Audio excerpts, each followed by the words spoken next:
Hi friends, welcome to Raga's kitchen. Friends, இன்றைக்கி வீடியோவில் 2 வெங்காயம் இருந்தால் போதுங்க. இது வரைக்கும் நீங்கள் டேஸ்ட் பண்ணாத சூப்பரான டேஸ்ட்டான ஒரு வெரைட்டி ரைஸ் எப்படி பண்ணலான்றதா ஃப்ரெண்ட்ஸ் பார்க்க போகிறோம். கண்டிப்பாக நீங்கள் ட்ரை பண்ணி பாருங்கள், உங்களுக்கு ரொம்ப பிடிச்சிருக்கும். இந்த வெரைட்டி ரைஸ் செய்கிறதுக்கு நான் வந்துட்டு இன்றைக்கி ஒரு 150 கிராம் அளவுக்கு அரிசி நல்லா பொலன்னு உதிரியாக சாதமாக ரெடி பண்ணி வச்சுருக்கேங்க. இந்த சாதம் கொஞ்சம் சூடாக ஆறட்டும். இப்போ ஸ்டவ்வில் ஒரு வாணலி வச்சுக்கலாம். இதில் ஒரு 1.5 டேபிள் ஸ்பூன் அளவுக்கு எண்ணெய் விட்டுக்கலாங்க. எண்ணெய் நல்லா சூடாகட்டும். சூடானதும் ஒரு 1/2 டீஸ்பூன் அளவுக்கு கடுகு போட்டுக்கலாம்.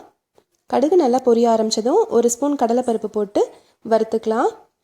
இது கூடவே 2 பெரிய வெங்காயத்தை நறுக்கி இதுக்குள்ள சேர்த்துடலாம். வெங்காயம் பார்த்திங்கன்னா ரொம்ப பொடியாக கட் பண்ணிட வேண்டாங்க. இந்த மாதிரி நீளமாக நறுக்கிக்கோங்க. நறுக்கி இதில் சேர்த்துடலாம். நான் 2 பெரிய சைஸ் பெரிய வெங்காயத்தை போட்டிருக்கேங்க. இந்த அளவுக்கு வெங்காயம் சேர்க்கும்போது நல்லா டேஸ்ட்டாக இருக்கும். வெங்காயம் நல்லா வதங்கணுங்க. கலர் மாறி ஓரளவுக்கு ஒரு லைட் ப்ரௌன் கலர் வரணும். அது வரைக்கும் இதை நல்லா வதக்கிக்கோங்க. அதுதான் இந்த சாதத்துக்கே டேஸ்ட் கொடுக்க போகுது. வெங்காயம் மட்டும் இல்லாமல் எக்ஸ்ட்ராவாக நம்ம இதில் 2 பொருட்கள் சேர்க்க போகிறோங்க. அது இன்னும் ஒரு எக்ஸ்ட்ரா ஃப்ளேவர் கொடுக்கும் இந்த சாதத்துக்கு. இது நல்லா வதக்கிக்கோங்க. நல்லா கலர் மாறி நம்மளுக்கு வெங்காயம் வதங்கி வரணும். பாருங்கள், இந்த அளவுக்கு கலர் மாறி வரணும். வெங்காயம் நல்லா வதங்கினதுக்கப்புறமா இதில் ஒரு 1/4 ஸ்பூன் அளவுக்கு மஞ்சள் தூள், 3/4 டீஸ்பூன் அளவுக்கு மிளகாய்த்தூள், 1/2 டீஸ்பூன் அளவுக்கு சீரகத்தூள் இதை சேர்த்துட்டு நல்லா கலந்து விட்டுக்கோங்க. ஒரு நிமிஷம் நல்லா வதக்கிக்கோங்க. மசாலா எல்லாமே நல்லா வதங்கட்டும்.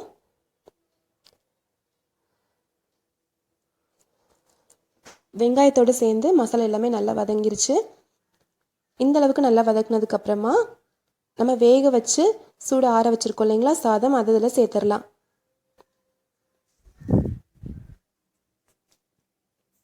இப்போ பாருங்கள், நான் சாதத்தை இதில் சேர்த்துட்றேன். இப்போது இதில் ஒரு 1/2 கப் அளவுக்கு ஃப்ரெஷ்ஷான புதினா சேர்த்துக்கலாங்க. இந்த புதினா தான் பார்த்திங்கன்னா இந்த சாதத்துக்கு எக்ஸ்ட்ராவாக ஒரு ஃப்ளேவரும் டேஸ்ட்டும் கொடுக்க போதுங்க.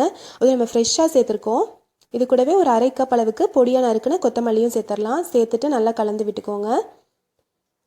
நம்ம சாதத்தை சேர்த்ததுக்கப்புறமா நம்ம இந்த மாதிரி ஃப்ரெஷ்ஷான இலைகள் சேர்க்கும்போது இதோடைய ஃப்ளேவரும் வாசனை இந்த சாதத்தில் அப்படியே இறங்குங்க. ரொம்ப டேஸ்ட்டாக இருக்கும். நீங்கள் இந்த மாதிரி கலந்து விடும்போதே அந்த புதினாவோட வாசனை அவ்வளோ நல்லா இருக்குங்க, அதோட ஃப்ளேவர். இப்போ இது எல்லாத்தையும் நல்லா கலந்து விட்டுருங்க. நல்லா கலந்து விட்டுட்டு இதில் கடைசியாக ஒரு பொருள் சேர்க்க போகிறோங்க. அது இன்னுமே நம்மளுடைய சாதத்துக்கு ஒரு எக்ஸ்ட்ரா டேஸ்ட்டு கொடுக்கும். இப்போ நல்லா மிக்ஸ் பண்ணி விட்டுட்டு இப்படி அழுத்தி விட்டு குறைவான தீயில் ஒரு 3 நிமிஷம் அப்படியே வச்சுருங்க. அப்போ இதோட ஃப்ளேவர் எல்லாமே சாதத்தில் இறங்கிரும். அதோட டேஸ்ட் ரொம்ப நல்லா வரும். ஒரு 3 நிமிஷம் ஆனதும் நல்லா மிக்ஸ் பண்ணி விட்டுக்கலாம். இப்போது இந்த சாதத்துக்கு தேவையான அளவுக்கு உப்பு போட்டு கலந்துக்கலாங்க.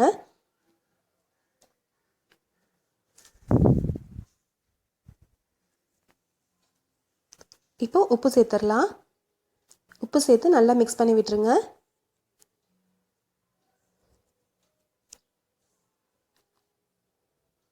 நம்ம வீட்டில் காய்கறி எதுவுமே இல்லை அப்படின்னும் போது சட்டுன்னு இந்த மாதிரி ஒரு டிஃப்ரெண்ட்டான வெரைட்டி ரைஸ் செஞ்சு கொடுத்தீங்கன்னா எல்லாருமே ரொம்ப விரும்பி சாப்பிடுவாங்க.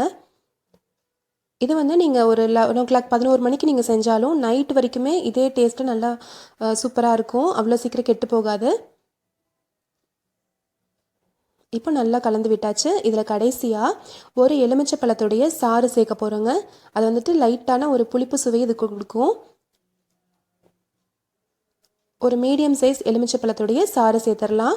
இது சேர்த்து கலந்து விடும்போது இதோட ஃப்ளேவர் ரொம்ப நல்லா இருக்குங்க. நல்லா வதங்கின வெங்காயத்தோடைய அந்த டேஸ்ட்டு, புதினா, அதே மாதிரி இந்த எலுமிச்சப்பழம், இந்த 3உடைய டேஸ்ட்டும் சேர்ந்து இந்த வெரைட்டி ரைஸ்க்கு நல்ல ஒரு வித்தியாசமான ஒரு டேஸ்ட்டும் அதே மாதிரி நல்ல ஒரு வாசனையும் கொடுக்கும். இப்போ எலுமிச்சப்பழம் சாறு சேர்த்துட்டு கலந்து விட்டுருங்க.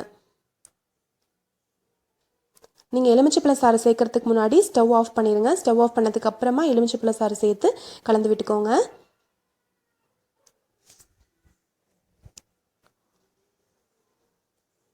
எல்லா பக்கமே அந்த சாறு எல்லா பக்கமே நல்லா மிக்ஸ் ஆகிற மாதிரி கலந்து விட்டுட்டு நம்ம சர்வ் பண்ணிடலாம். சூப்பரான டேஸ்டியான டிஃப்ரெண்ட்டான ஒரு வெரைட்டி ரைஸ் ரெடி ஆயிடுச்சுங்க. கண்டிப்பாக நீங்களும் இதே மாதிரி ட்ரை பண்ணி பாருங்கள். எல்லாருக்குமே ரொம்ப பிடிச்சிருக்கும். சிம்பிளாக ஏதாவது ஒரு பொரியலோடு வச்சு சாப்பிடும்போதே ரொம்ப நல்லா இருக்குங்க. கண்டிப்பாக ட்ரை பண்ணி பாருங்கள். இந்த வெரைட்டி ரைஸ் உங்களுக்கு பிடிச்சிருந்துச்சுன்னா நம்ம சேனல் ராகாஸ் கிச்சனில் ஒரு லைக் கொடுங்க. ஃப்ரெண்ட்ஸ் கூட ஷேர் பண்ணுங்கள். சப்ஸ்கிரைப் பண்ணுங்கள். தேங்க்யூ.